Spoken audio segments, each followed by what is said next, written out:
Welcome to the Networking with Michelle podcast, the show dedicated to providing you with life strategies with a little bit of entrepreneur advice. Here we believe in the Jim Rohn quote, success is nothing more than a few simple disciplines practiced every day. Hey everyone, welcome to the Networking with Michelle show. I'm your host, Michelle Gomez. First things first, shout out to the new partnership with Covve, your new and my favorite contact management app. Covve allows you to put all of your contacts in one places with reminders on when to reach out to them. So if you're someone that's struggling on who to contact, when to contact, Covve does all the work for you. You just have to press send. It's a little bit more than that. But sign up today. You can go to covve.com/Michelle Gomez and sign up for the pro version. You get the first month free, and after that, it's $7.99 a month. This app is available for Apple and Android. So if you use it, hit me up. Let me know. What do you think? How has it helped your life? Hopefully simplified your networking and made it a little bit easier and better. So if so, hit me up. I would love to hear from you. So once again, that's Covve, Covve.com/Michelle Gomez, and you get 1 month free for the pro version. So the last episode was the Maximizing Your Networking Ability presentation I did with the Black MBA, African American Marketing Association. We collaborated on that event. And a lady asked me about collaborating. And I think she was probably like the third person that asked me that question within the past, I'll say week and a half now because of recording. And I was like, this is perfect timing because in the back of my mind, I was already planning on doing an episode about collaborating. And I think the reason why I want to do an episode on collaborating is two parts. I've been turning down a lot of individual collaborations, but I've been finding strategic collaborations with AMA, the African American Marketing Association, especially because we are new and, partnering with the Black MBA, they have the foundation. We're able, and there's overlapping audiences and energies. I'm going to get into that later. It's a win. It's a win. And I'll probably kind of give a case study about that collaboration. So I think the thing is collaborating it's always a good idea, right? It sounds like a good idea in theory. It sounds fun. It sounds beneficial. And of course, there's benefits to it. But I've realized that there's things that have to be in place before you can collaborate. So I wanted to share with you 4 tips, maybe 5. You know how I start to lose count on stuff, but definitely 4 tips on creating creating collaborations with people. So tip number 1, I think this is really, really important. This is foundational. You have to have personal and professional core values aligned. You have to have personal and professional core values aligned.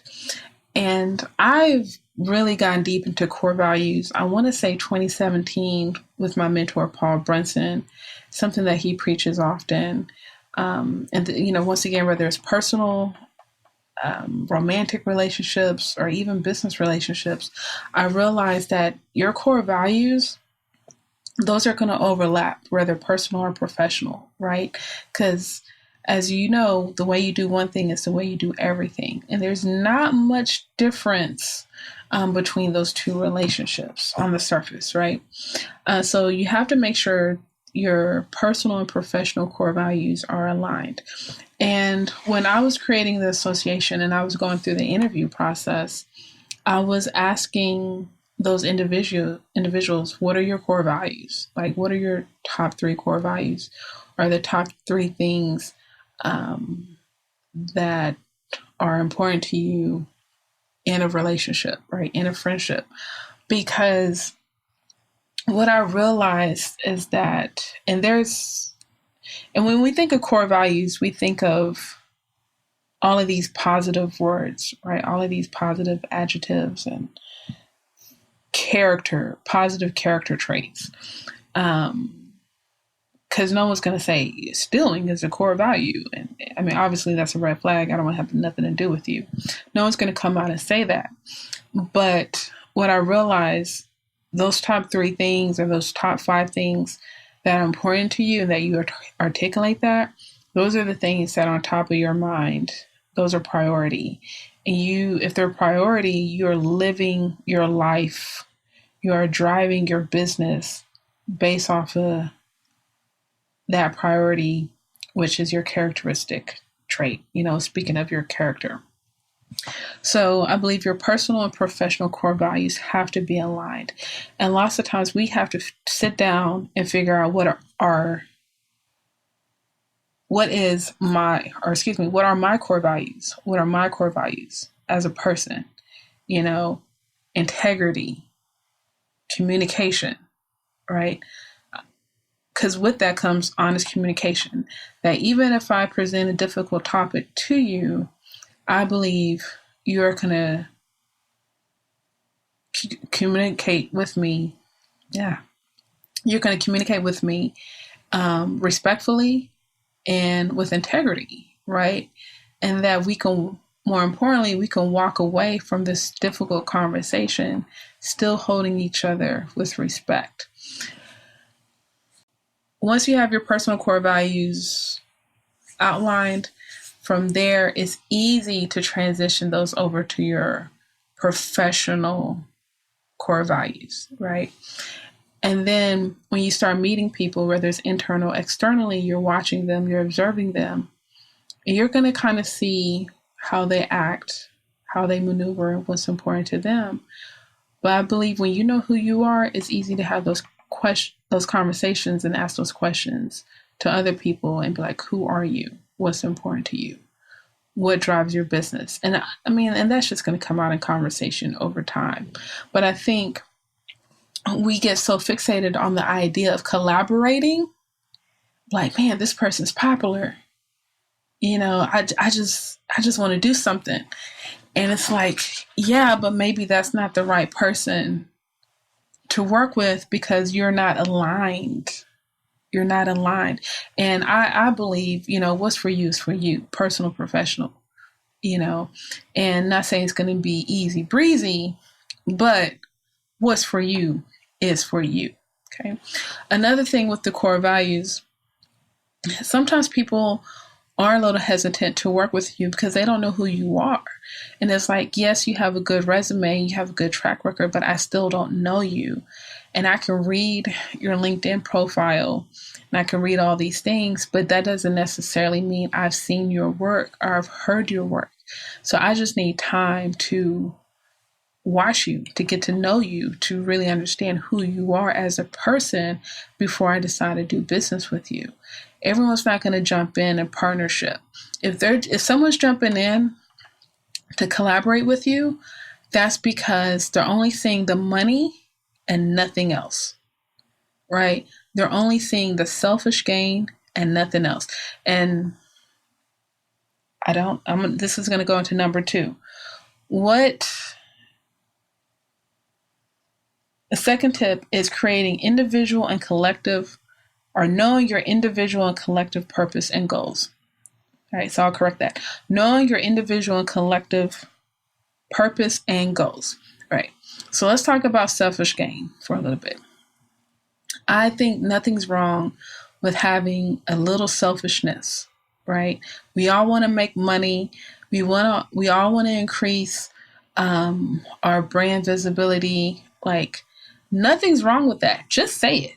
Just know it and just say it and share that with your people, share that with the team, your partner, whoever you're working with. Let that be known, right?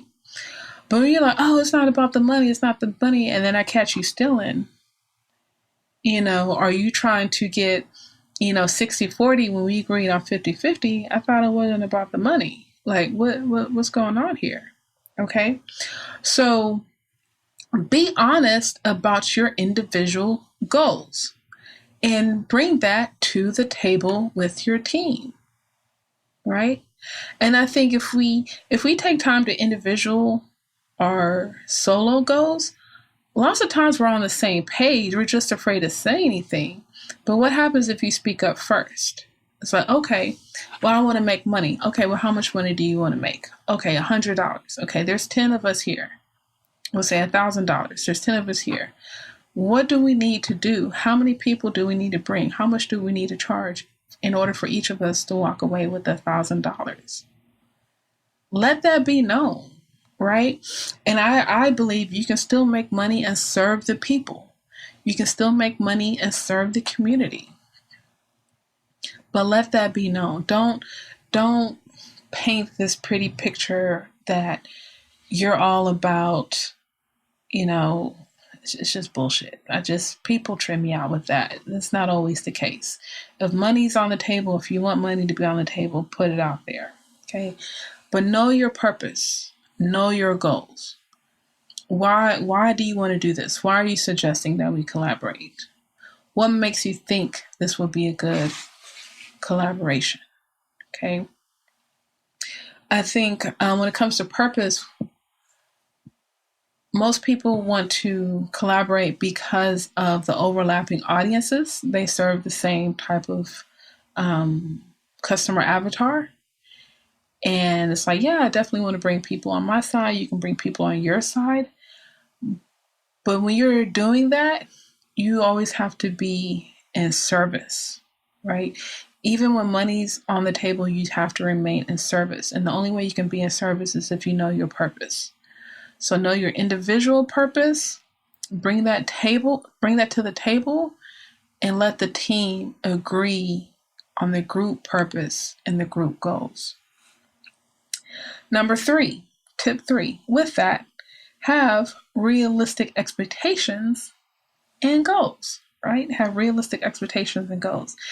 And one thing for me, I struggled with this, and I want to say it's 2016. I read the book, The One Thing. I read The One Thing and Essentialism back to back. And I would encourage everyone to read those books back to back because the concepts overlap. But when I read those books, I created a decision map. And when I created that decision map and I followed that decision map, my life became so much easier. And I realized that I am much better when it comes to doing short-term projects versus long-term projects. Okay. So you need to understand what's good for you, what's important to you. And what is long-term? It's long-term 6 months, 6 weeks. Short term for me is 2 hours. Speaking of it, I go in, go out. I'm good. I got you. Right? 2 days. I don't know. That's commitment.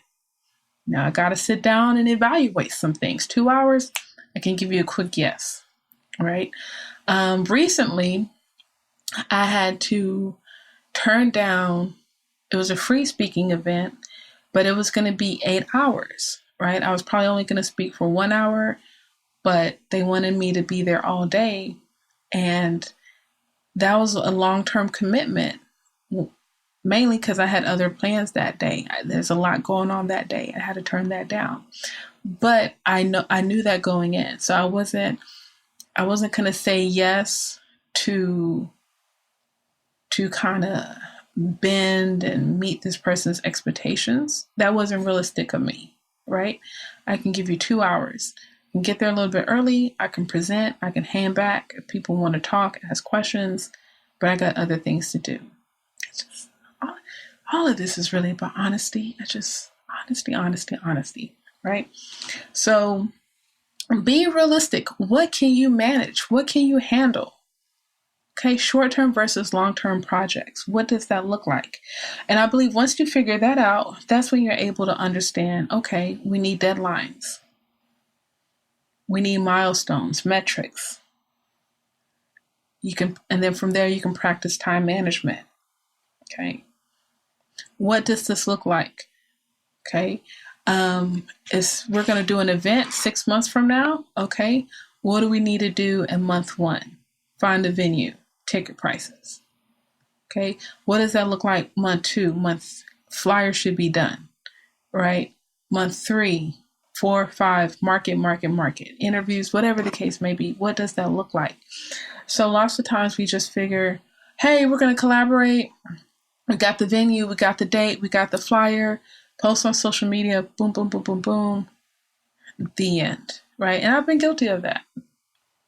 I've collaborated with, I've had solo events where I've had one person show up, I've collaborated with people, and I still only had one person show up, okay?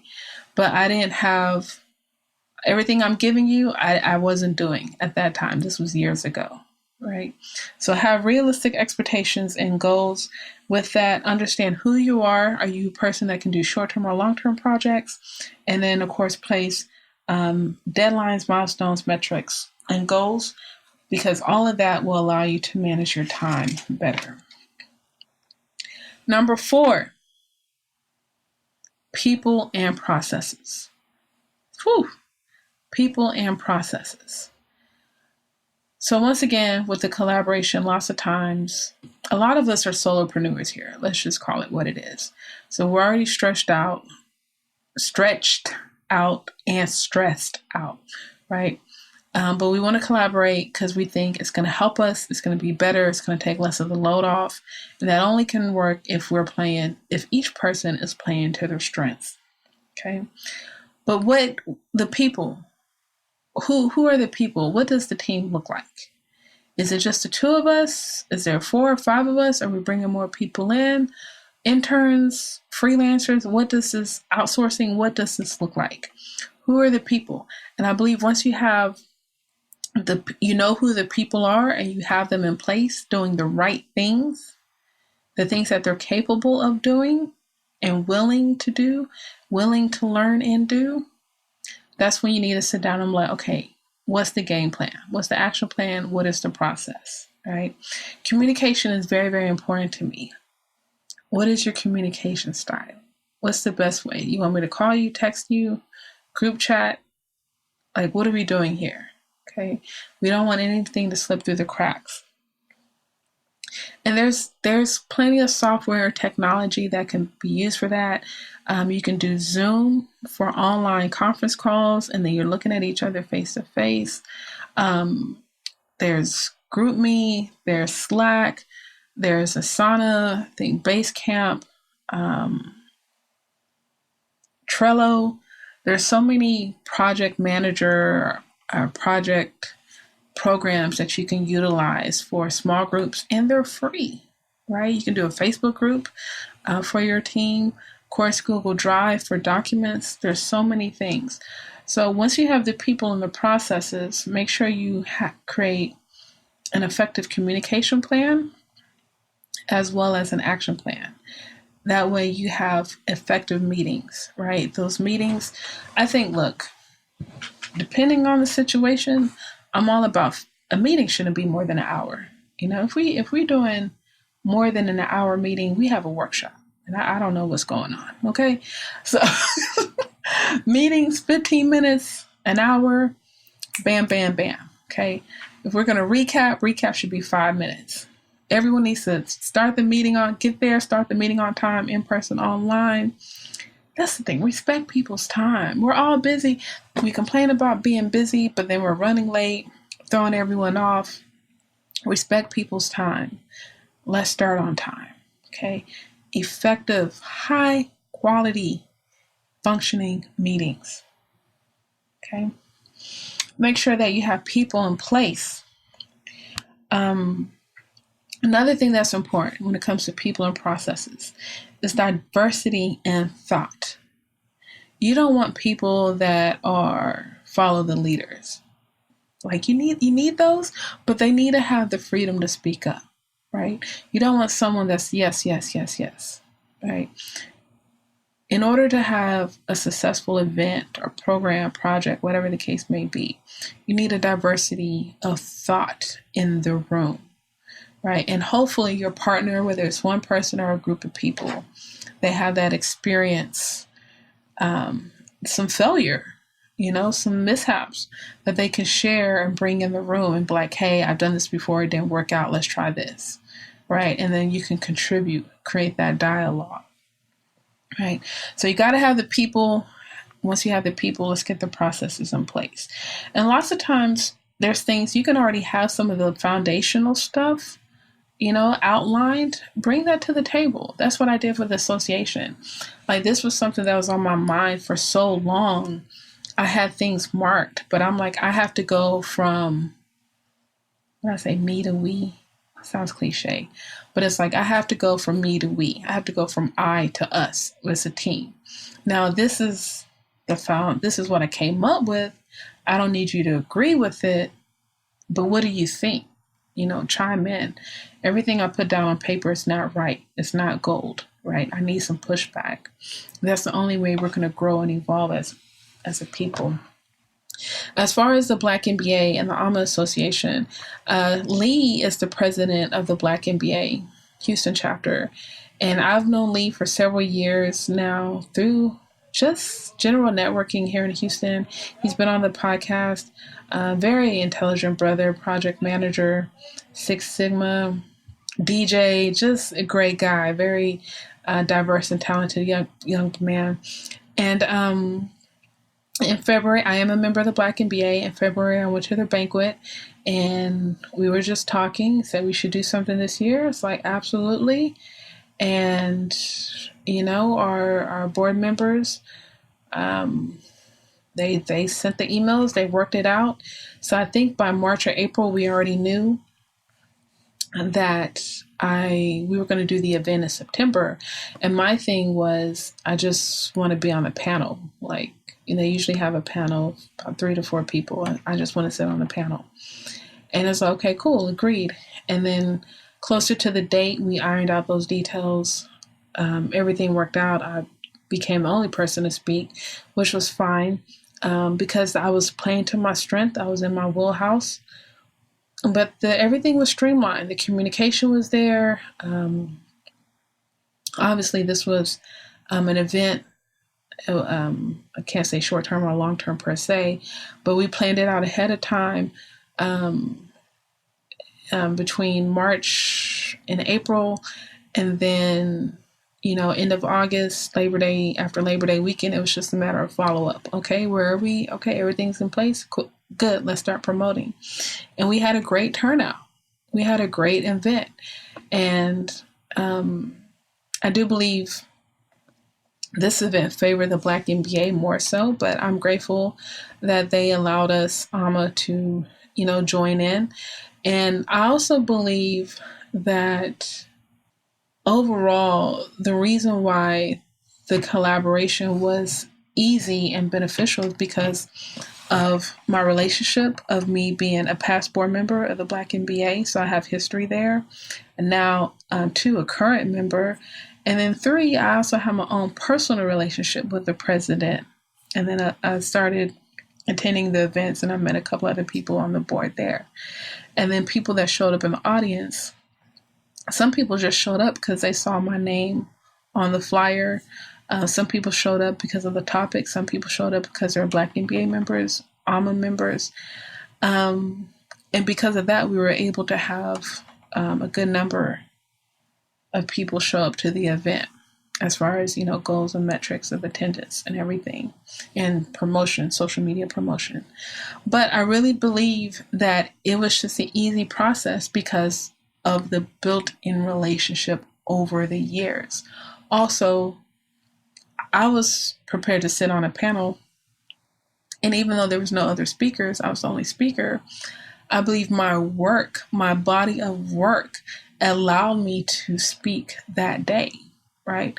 Because I could be like, hey, I'm Michelle, pop out of nowhere. I'm Michelle, founder, president of the African American Marketing Association. And they're like, no one knows you personally, never heard of this association. I don't want to have anything to do with you. And I think that's what happens so many times. And it's like, I have this established organization, established brand, and I'm about to risk it for a newbie. I'll pass. I'm good. So I just want to encourage you, like, really take time to get to know people before you rush into saying, hey, let's collaborate. You know, okay, well, we can start talking about it now, but we won't do something until next year. You know, so don't rush that collaboration process. You know, take time, get to know people, literally study them as a person, study them as a business, as a brand. What does their body of work look like? Are they able to produce? If so, what do those results look like? Okay. And that's when the true benefits of collaborating actually takes place, right? Partnerships. And it's like, well, I see you work very well with this person. I would love to work with you on I'm doing this. I would love to have you come in, chime in, see how we can leverage each other, right? And that goes back to the body of work. It builds trust, right? This is trust with the partnership as well as trust with the audience. Because once again, most people are collaborating because we have overlapping audiences, right? I want to get some of your people on my side, some of my people go to your side. We can make money, build our brand visibility, increase engagement, the community, whatever the case may be, right? It builds trust. Also, speaking of audience, there's the shared knowledge, right? Share knowledge. And I talk about this in my 7 steps of creating an influential personal brand. I talk about collaborating, right? Credibility that leads to collaboration, right? Body of work. Credibility that leads to collaboration. And the more you get out there, audiences in general, new or old, the more you get out there and you share that knowledge, people are going to talk about you. People are going to connect with you on social media. People are going to share your stuff, right? So continue to share that knowledge. Become a thought leader in your space and go deep versus wide, right? Go deep versus wide when it comes to your area of expertise. So that's how I feel about collaboration, at least at this point in my life. And collaborating looks different for everyone, right? It could be a guest on your podcast. It could be writing the foreword for a book, speaking at an event, putting on a production together, or maybe you're collaborating, but you don't even need to be in the spotlight. Maybe you're more project manager, you're in the background doing the work. Collaborating looks different for everyone, but know what it is for you, what you're willing and capable of doing, and make sure that you're in alignment with that person or that team you decide to collaborate with. And the last thing that's really important, whether it's a short-term or long-term project, make sure there's engagement throughout. And I guess that goes back to communication. But you want to make sure that your internal team is highly involved, because if the internal team is highly involved, the people outside, the audience, they will be able to feel that engagement, that enthusiasm that's going into that project, that's going into that event, that's going into that product, that's going into that service. Okay. So I'll leave you with that. Once again, oh man, what's going on? Black MBA Conference, September 24th through the 28th. Nigerian Culture Day Parade, Saturday, September 28th. Arie HDX Experience, Saturday, November 16th. Excited about that. I'm going to have those dates, those links in the show notes. Be sure to check that out. Remember, I believe in you, and personal connection leads to an influential network. Thanks for networking with Michelle.